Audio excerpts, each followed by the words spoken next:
नमस्कार, मैं ज्ञानू चौधरी। आप देख रहे हैं इंडिया न्यूज़ 24। आगामी 5 महीने बाद उत्तर प्रदेश में विधानसभा चुनाव होने वाले हैं, लेकिन आज हम बात करेंगे फतेहपुर सीकरी विधानसभा क्षेत्र के क्षेत्रीय नेताओं का क्या हाल है। आज हमारे साथ मौजूद हैं mission Modi PM again Agra के जिला अध्यक्ष माननीय भूप सिंह इंदौलिया जी। इन्होंने लगभग 4 जुलाई 2021 ढाई महीने पहले जन आशीर्वाद अभियान चलाया था, जिसके तहत फतेहपुर सीकरी विधानसभा क्षेत्र की सभी ग्राम पंचायतों का इन्होंने दौरा किया। यानी कि आप समझ सकते हैं कि पिछले ढाई महीनों में इनका जो दौरा रहा, इन्होंने क्षेत्र की समस्याओं को बारीकी से समझा कि वास्तविकता क्या है। हालांकि सभी सरकारें अपनी अपनी योजनाओं का लाभ गिनाती हैं, लेकिन वास्तविकता क्या है, उन योजनाओं का लाभ ज़मीनी हकीकत पर मिल रहा है कि नहीं मिल रहा है, सारी बातें आज हम इनसे करने वाले हैं। तो सबसे पहले हम स्टार्ट करेंगे और इनके बारे में बता दूं कि इनका जो करियर रहा है वो एज अ शिक्षक इनका करियर रहा है, और इन्होंने अपनी मेहनत के बल पर आज जो मुकाम हासिल किया है वो शायद ही इतने कम समय में लोग कर पाते हैं। तो सबसे पहले बहुत बहुत शुक्रिया भैया, इंडिया न्यूज़ 24 के लिए आपने समय निकाला। अपने बारे में बताइए, आपने जो आपका करियर प्रारंभ हुआ आपने एज अ शिक्षक के तौर पर किया, तो एज अ शिक्षक होते हुए आपने यहाँ तक उपलब्धि हासिल की। आज आपके किराबली तहसील के साथ साथ डिस्ट्रिक्ट आगरा में एक शिक्षा के क्षेत्र में काफ़ी नाम है, इसके पीछे क्या राज है? मैं पहले अपने बारे में बताऊं कि मैं एक किसान परिवार से जुड़ा हुआ व्यक्ति हूं, किसान का बच्चा हूं। सारी शिक्षा मेरी पहले किराबली में हुई इंटर तक, इसके बाद सेंट जॉन्स आगरा से हुई, बीएड किया। मेरे मन में थी कि शिक्षा के क्षेत्र में जाऊं और शिक्षा के क्षेत्र में काम करूं। इसके लिए मैंने स्कूल शुरू किया था 2003 में, श्रीमती शांति देवी विद्या मंदिर के नाम से स्कूल। तो वो स्कूल नींव रखी 2003 में, आज तक करीब 18 साल हो गए। इसके बाद 2010 में Shri Nemichand education academy CBSE board से स्कूल खोला। 2015 में श्रीमती शांति देवी डिग्री कॉलेज खोला। इस तरह से मैंने 3 कॉलेज खोले हैं, जिससे कि छोटे बच्चे से लेके बड़े बच्चा जो होता है डिग्री और उसकी छोटी एजुकेशन सारी एक ही जगह पे मिल सके। इसके लिए मैंने अपना एक ही बाउंड्री के अंदर सारे तीनों कॉलेज चल रहे हैं, संचालित हो रहे हैं, और मैं कोशिश कर रहा हूं कि पूरे हमारे विधानसभा किराबली तहसील के बच्चों के लिए एक अच्छा शिक्षण संस्थान दे सकूं। ये मेरा अपना प्रयास है और उसके लिए मैं 18-20 साल से लगा हुआ हूं। यहाँ के बच्चों को आगे बढ़ाना है, अच्छी शिक्षा देनी है और आगे बच्चे जाएं, इसका मेरा प्रयास है। कहीं ना कहीं आपने बताया कि शिक्षा के क्षेत्र में आपने लगभग 18 सालों में एक अच्छा मुकाम हासिल किया है, और बच्चा आपके संस्थान में प्ले ग्रुप में एडमिशन करा के और आप ग्रेजुएशन कंप्लीट करके यहाँ से निकलेगा, ऐसी सुविधाएं आपने अपने संस्थान में कर रखी हैं। ये बहुत ही अच्छी बात है। लेकिन आपका जो एज अ शिक्षक और शिक्षा के क्षेत्र में काफ़ी आपने नाम कमाया है, वो सब ठीक है, अच्छा है, और दिन पर दिन आप इनमें सुधार भी कर रहे हैं, समय के साथ काफ़ी बदलाव भी कर रहे हैं। लेकिन आपको कैसे लगा कि आपको शिक्षा के क्षेत्र के साथ साथ एक राजनीतिक क्षेत्र में भी आना है? समाज से तो मैं पहले से ही जुड़ा हुआ था।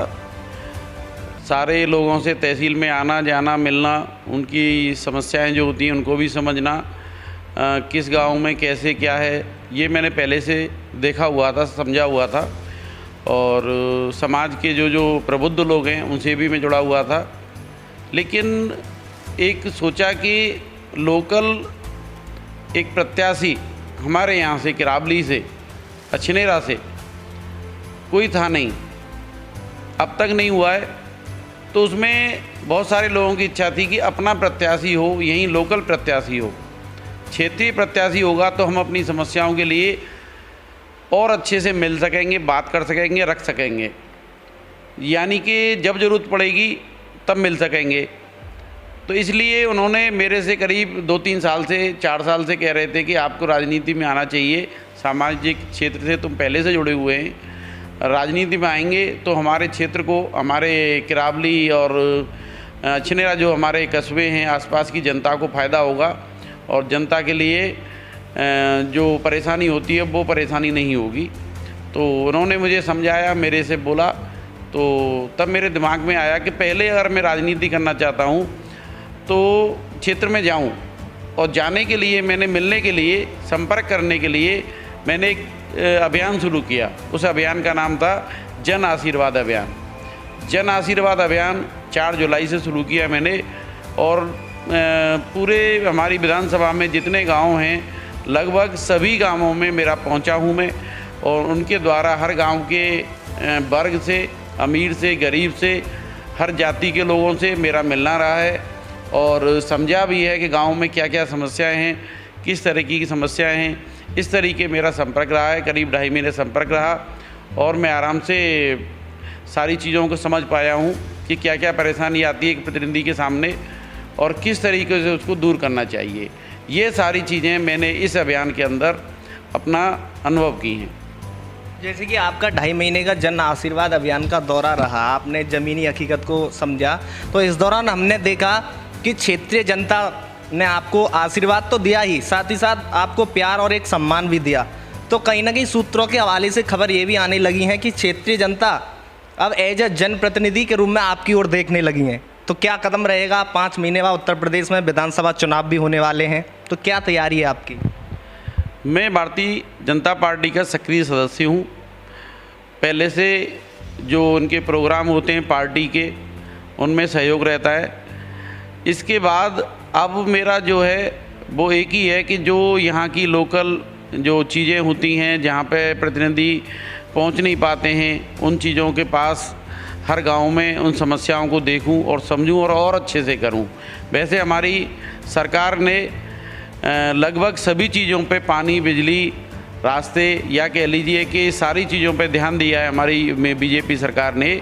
योगी जी ने बहुत ही अच्छा काम किया है, और आगे भी योगी जी का ये चाहते हैं कि आगे सरकार बने, ये सभी जनता की इच्छा है। और इसी के लिए मैं केंद्र सरकार की योजनाओं का और राज्य सरकार की योजनाओं का गांव-गांव जाकर उनको जानकारी दे रहा हूं, मिला भी हूं, जिससे कि वो ज़्यादा से ज़्यादा इसका फ़ायदा उठा सके। और आगे मेरा जो है कि अगर पार्टी हाईकमान का आदेश हुआ तो मैं चाहूँगा कि अगला जो विधानसभा चुनाव है वहाँ बीजेपी प्रत्याशी के रूप में चुनाव लड़ूँ, और जनता के लिए और अच्छे से ज़मीन पर रहकर अच्छे से काम करूं, कार्यकर्ताओं का सम्मान करूं, और जनता के सभी चीज़ों को समझूं और उन्हें दूर करूं। ये मेरा प्रयास रहेगा।